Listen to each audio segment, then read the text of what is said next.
Here's a gripping voiceover script packed with intrigue, wit, and engaging storytelling.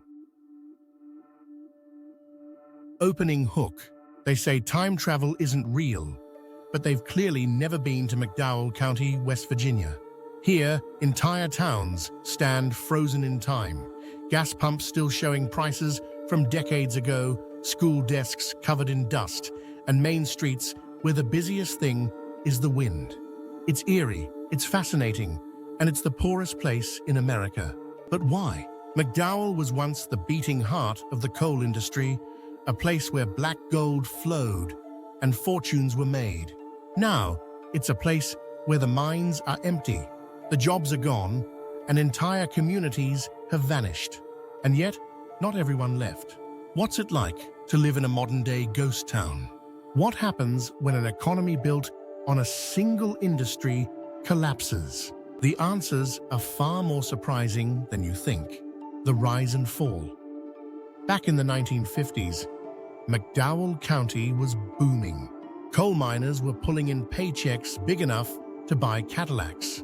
Towns had theaters, schools, bustling diners. It was like an Appalachian Las Vegas, minus the slot machines. But when coal demand dropped, jobs evaporated faster than a raindrop on a hot sidewalk.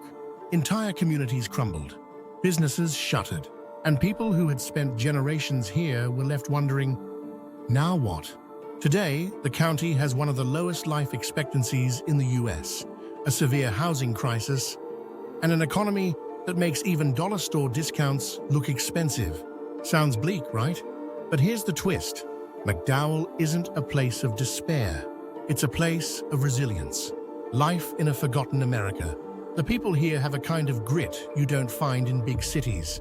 With no Walmart for miles, folks rely on mom-and-pop shops that have somehow survived the test of time. There's no Starbucks, but there is a gas station where coffee is still 99 cents. And Southern hospitality? Oh, it's alive and well.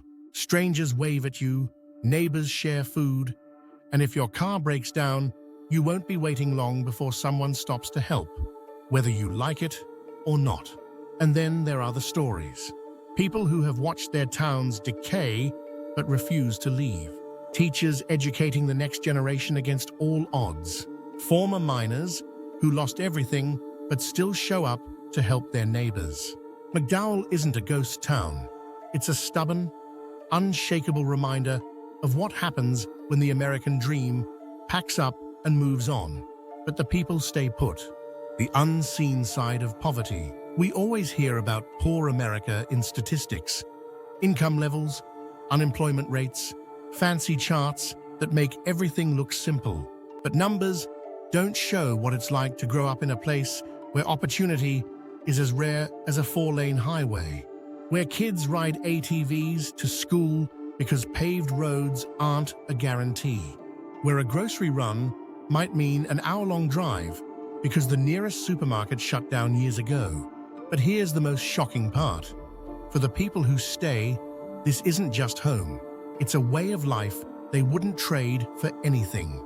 They see beauty in the mountains, pride in their roots, and value in something that money can't buy.